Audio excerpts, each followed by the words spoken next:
ध्यानस्थ नमन। आज पुनः मैं उपस्थित हूँ एक बहुत ही सहज और सरल ध्यान विधि को लेकर, जो वर्तमान समय में बहुत ही अच्छी ध्यान विधि है। क्योंकि यह एक तरफ हमारे ध्यान को गहरा करता है और दूसरी तरफ ये पर्यावरण के संरक्षण में भी सहायक है।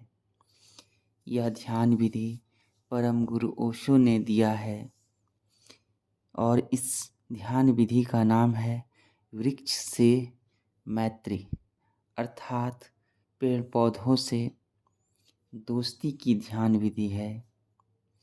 इस विधि के बारे में परम गुरु ओशो कहते हैं, किसी वृक्ष के पास जाएं, वृक्ष से बात करें, वृक्ष को छुएं, वृक्ष को गले लगाएं, वृक्ष को महसूस करें, वृक्ष के पास बैठें और वृक्ष को महसूस होने दें कि आप एक अच्छे व्यक्ति हैं, अच्छे आदमी हैं और आपकी आकांक्षा कहीं से भी उसे चोट पहुंचाने की नहीं है।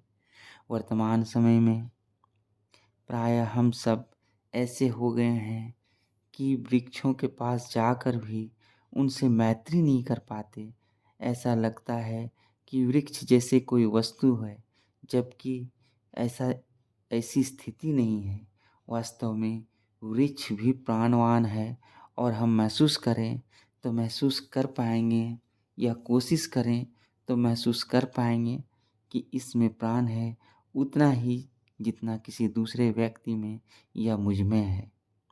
आगे परम गुरु ओशो कहते हैं कि धीरे धीरे मित्रता बढ़ेगी और आप महसूस करेंगे, जब आप आते हैं तत्क्षण वृक्ष की भाव दशा बदलती है।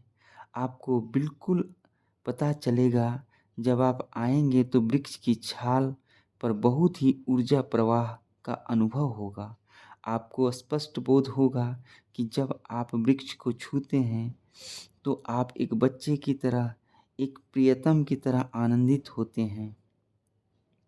जब आप वृक्ष के पास बैठेंगे तो आपको कई चीज़ें ख्याल में आने के लगेंगी और शीघ्र ही आप महसूस करेंगे कि यदि आप उदास हैं और वृक्ष के पास आएं तो वृक्ष की उपस्थिति मात्र से आपकी उदासी खो जाएगी और केवल तभी आप समझेंगे कि हम सब परस्पर निर्भर हैं। हम वृक्ष को आनंदित कर सकते हैं और वृक्ष हमें आनंदित कर सकता है, और यह पूरा जीवन ही परस्पर निर्भर है। इसी पारस्परिक निर्भरता को मैं परमात्मा कहता हूँ।